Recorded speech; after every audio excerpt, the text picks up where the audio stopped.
Sis superglued this man's gas tank shut. She superglued this man's gas tank shut. Listen, if you have not seen it, I reposted it. Her name is Samaj. She went as far as doing 30 things for 30 days to her ex to sabotage his life. Sis superglued this man's gas tank shut so that he could not use his gas tank. Sis went as far as calling his grandmother and telling her that her nursing home application was approved because he put in an application for her at the nursing home. Sis called his mom and said that he had a secret love child that he was not taking care of. Sis sent the man a letter that his application was approved or something about a strain, a virus from the Department of Health. That his virus, there was a vaccine for his. Listen, when I tell y'all, sis did 30 things in 30 days to sabotage this man. At the end of the 30 days, the man checked himself in to the mental institution. Sis fucked with this man for 30 days. 30 days. I don't know if I should be scared or if I should be proud of her. I'm not going to lie. Y'all got to go watch it and see it for yourself. She lists out the 30 things that she did to this man in 30 days. And she tells you why I don't know what he did to her. I don't know what the cause was. But sir, I bet you'll never do it again and nobody else. 30 things in 30 days. Her name is Samaj. Go watch the video. So this woman come on our good internet talking about her ex pressing charges against her because of the month that she gave him and goes off to... Hey everybody, welcome back to the channel. It's your girl Key. So you know I do the strolling, so you ain't got to. So you know I was on TikTok, right? You know that's where I be at. So now they got 30 days to ruin a man's life.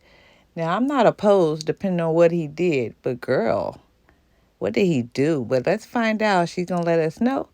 And we're going to hear what other people got to say about it. Y'all let me know what y'all think in the comment section. And let me know if y'all have some ideas of your own, because this is intriguing. Let's get to it.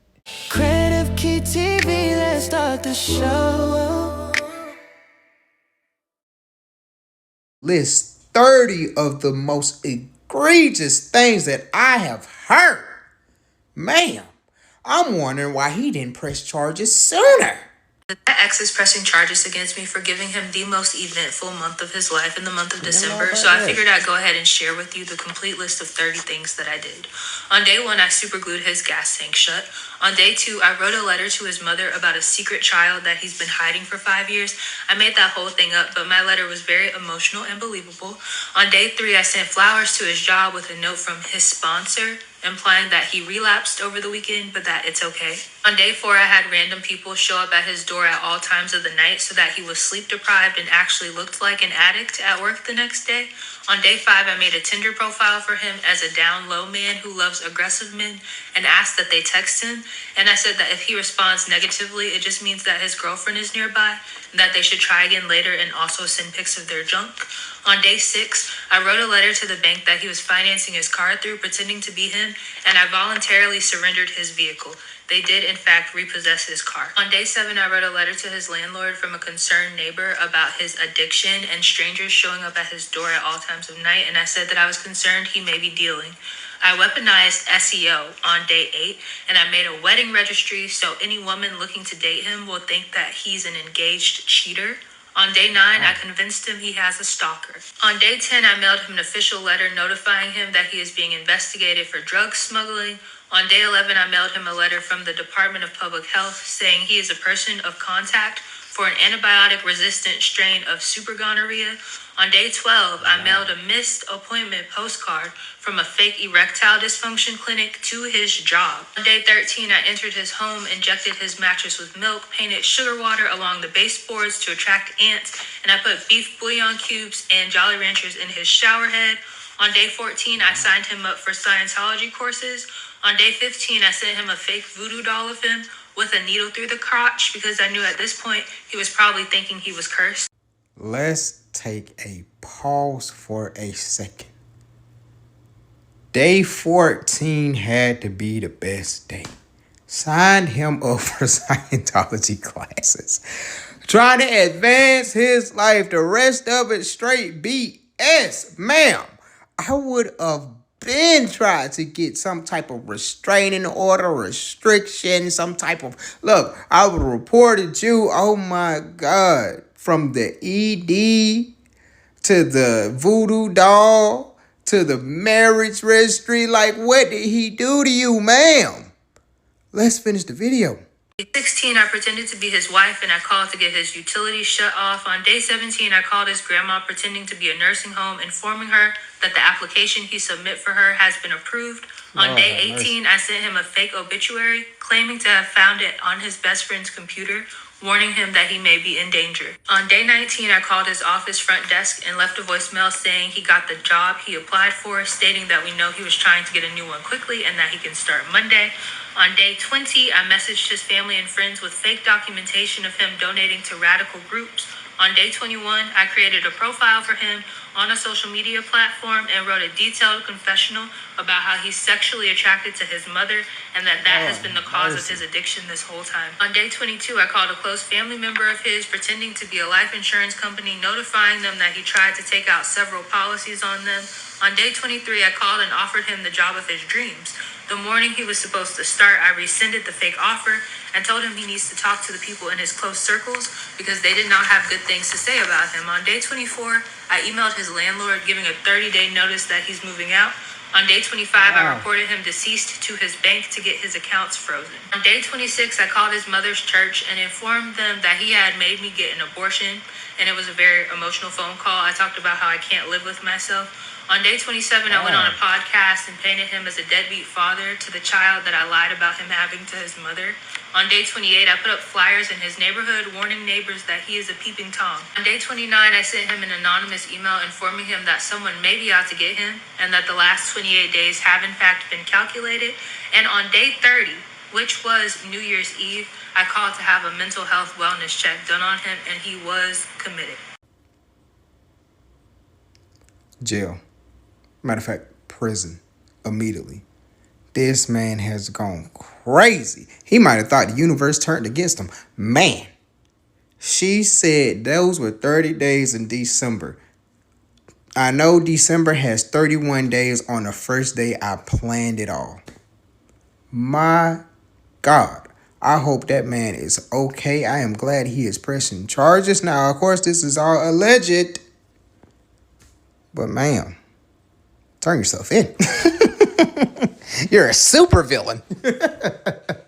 The streets aren't safe with you free. Oh my God, I hope that guy's okay. On day 1, I superglued his gas tank shut. Bro, I'm no fucking rocket scientist, but your girl knows when to shut up and sit down and listen to all 30 days. Because I am here for it. Let's go.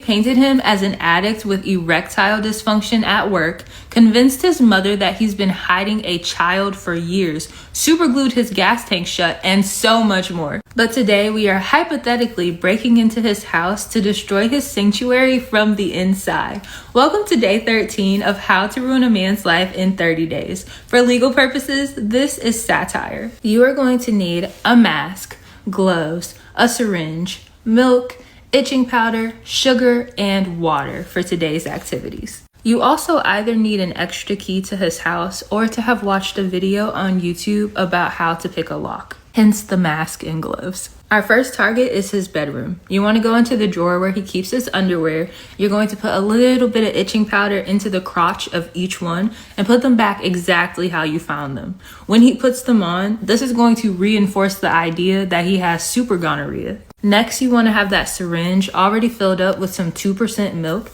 You're going to walk over to his mattress and inject the milk deep into the center of it. This is going to rot from the inside, and within 48 hours, it's going to smell horrid, and he's going to have to completely replace his mattress. Next is my favorite one. You want to take that sugar and that water and mix it together until it forms a little paste, and you're going to paint it along the baseboards all throughout his house. It's going to dry invisibly, but it will attract every ant and roach in the city, and the infestation is going to be so bad that not even poison is going to be able to get it under control. And on our way out, we steal the power cords to whatever devices we can find. So steal the cord to the TV, his PlayStation, etc., whatever you can get to really easily. Ladies, remember, we want to be in and out in less than 20 minutes. Anyways, you were never there because you were hanging out with me. Duh. And if you haven't followed me already, please follow for day 15 because I do not plan on letting up. You need Canva, a printer, and his photo, and by tomorrow morning, all of his neighbors will think he's a creep.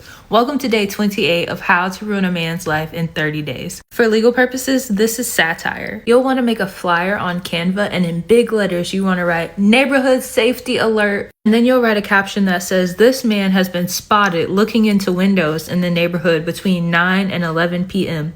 Multiple neighbors have recorded feeling unsafe, so please be on high alert.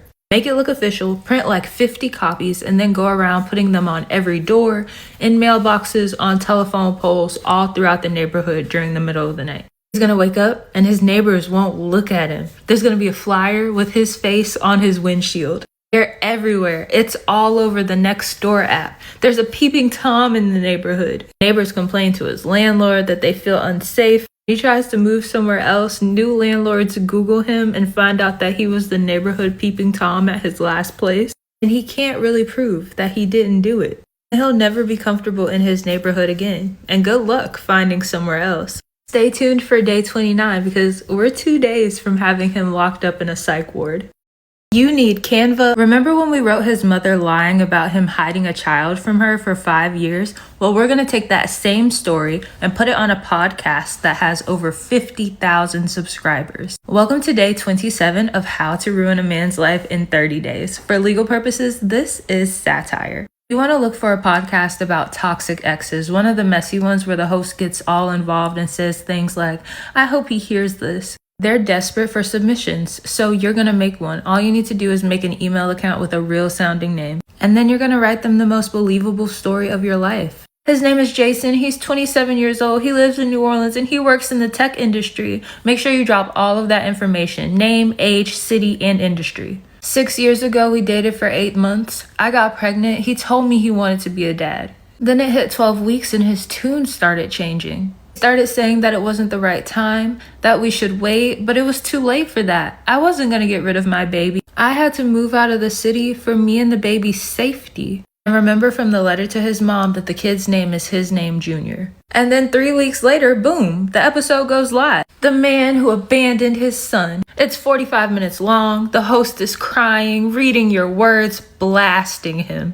It's on Spotify, Apple Podcasts, YouTube clips, TikTok reacts. It's going. There are several things that can make someone be disowned by their family and friends, and today we're going to make sure that that happens to our exes. Welcome to day 20 of How to Ruin a Man's Life in 30 Days. For legal purposes, this is satire. Today's activity requires a little bit of brainstorming. I want you to think about the most radicalized political groups that pop into your head, and I want you to make a complete list of them, and we are going to make false documentation that our ex donated to each of these groups. And then we're going to send proof of these donations to his family and friends. You want to know the political alignment of like specific family members or friends if you can, and you're going to send each of them like the opposite of what they believe in. And you're just going to email them or DM them screenshots of his actions. And then you sit back and you watch as his life falls apart. His mom's going to call him crying. His current girlfriend's going to need to take some space from him. His friends, we've ruined his dating life, made him miserable at work, but he can still block our number, right? Well, today we're going to sign him up for an organization that can never be blocked. Welcome to day 14 of How to Ruin a Man's Life in 30 Days. For legal purposes, this is satire. You want to go to the Church of Scientology's website and request for him to receive a free DVD and info packet. This is going to put him into their physical database forever. And then you want to register him for individual online courses. Sign him up for the Components of Understanding or Integrity. Why? Because they assign a course supervisor to every student. That supervisor is a real person who will email him, text him, call him to ask him why he hasn't been completing his coursework. And then, just to keep things spicy, you want to schedule for the Jehovah's Witnesses to pay him a visit like the following day. We've superglued his gas tank, destroyed his relationship with his mother, ruined his reputation at work, hijacked his sleep, and today we are going after his peace in general. Welcome to day 5 of How to Ruin a Man's Life in 30 Days. For legal purposes, this is satire. Today's plan is so simple. You just need a few photos of him. You're going to go over to Tinder. You're going to make a Tinder profile pretending to be him, and you're going to set it to men seeking men. And when there's the age range option, you want to set it that he's looking for men 50 plus because they are relentless. Now the bio is where the magic happens. You want to put curious, straight acting, and down low. I have a girlfriend, so I can only text. Here's my number. And then you want to put a note that says, if I say wrong number or I sound angry, she's probably just right next to me. Just try texting me again about 10 minutes later. And say something about how he loves when people are persistent and he loves to role play aggressively. Do you understand the amount of hell we are unleashing? Men are going to text him. He's going to let them know they have the wrong number. He's going to get angry. And that shit is just going to make them text him even more. They're going to think he's role playing or playing hard to get. Eventually, the only thing he's going to be able to do is change his number. And it's going to... Nothing destroys a man's ego more than when people pity him. So today we'll be crushing my ex by getting his entire office to throw him a pity party. Welcome to day 3 of how to ruin a man's life in 30 days. For legal purposes, this is satire. For this plan, you'll need to go to a flower delivery website. We're not sending roses because that implies passion. No, we want to imply sympathy. We'll be sending white lilies, like the ones you send when somebody dies. But don't worry, the flowers are just the vehicle. It's the card that goes with the flowers that we'll be using as a weapon. In the card that goes with the flowers, you are going to write, Jason, I heard about what happened this weekend. Don't let one relapse define you. It's okay to admit you need help again.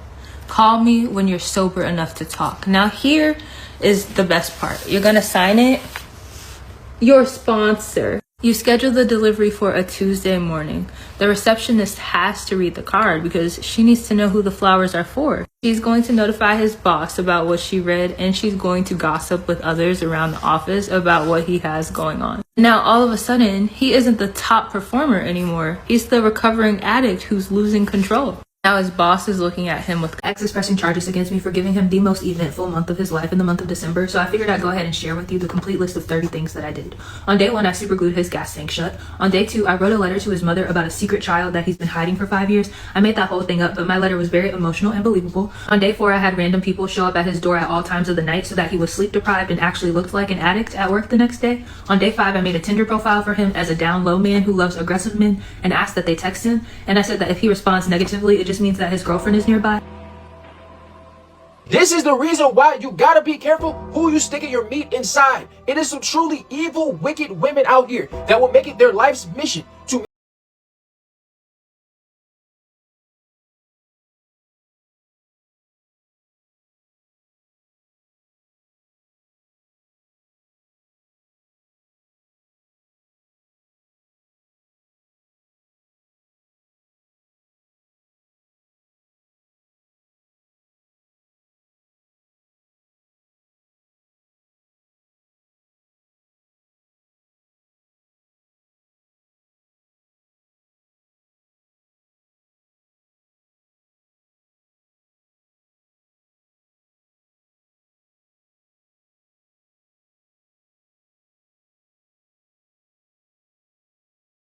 Is coffee. 30 days ago, I found out that my husband... It's the holiday season, and this year I don't just want...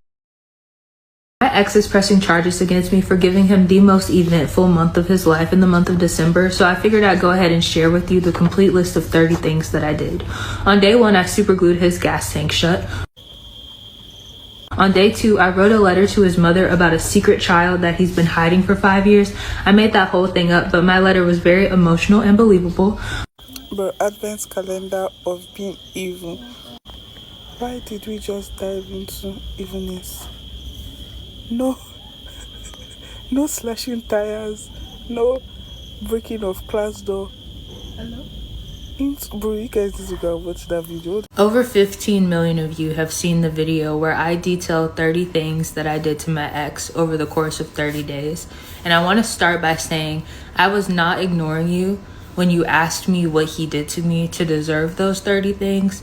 I was rather trying to decide if I was in a space mentally that made me ready to share those things with the internet. I also had to think about my court case and whether or not I was willing to put this information out there before I appear in court tomorrow. With that being said, I find it only fair that I tell you exactly what happened. And I do want to preface this by saying that on paper, he does not seem like that bad of a guy. Video, you're able to put everything together to really understand where I was coming from. It all started off really good. We met and had our first date at this cute little Irish pub in the city. He introduced me to his friends. We really hit it off to the point where it felt like love at first sight. Things were going really well until they weren't. It started with me noticing really small things. For example, we would go for walks either in the city or in his neighborhood, and he would let me walk on the side, like on the sidewalk, on the side closest to the road. And anybody who knows men, you know that they like to be a protector, right? He was clearly choosing not to put himself in a position of protecting me by letting me walk nearest to the road. There was another instance where he showed me how much he really just did not care about me as a person. He would need to get up for work at 5:45 in the morning, and I would be asleep. And he would turn on all the lights in the bedroom to get ready for work, and it would wake me up. And he showed no remorse about it. And he also showed me that he didn't care to listen to me through small things. Like I would ask him to grab me 2% milk from the grocery store, and he would come back with whole milk and then try to tell me that it's the same thing. It's not the same thing. And then there was this other time where I shared my favorite song with him, like my favorite song since I was a child, and he called it Mid of all things. And my last straw was when I finally decided to introduce him to my family, and I invited him to my family reunion, and he showed up in sandals with socks on. Sandals with socks on. All of these things added up. All of these things were him telling me he didn't really care about me. I wasn't worth the effort to him. And I refused to stand for that. And when I confronted him with this complete list of things, he had the nerve to gaslight me about it like it was not that serious. So yeah, I broke up with him. And then I spent the month of December getting back at him because he deserved it. He couldn't put in the effort to really think about me while we were in a relationship. Well, I made sure he couldn't stop thinking about me for 30 days straight. I gave him what he was never willing to give me, attention. And I don't care if you think that makes me crazy. I stand on what I did, and I know that he learned a lot of lessons because of it. And I just want to say thank you so much to everyone who has supported me from the beginning and who is still going to support me after this video. Over 15 million of you have seen the video.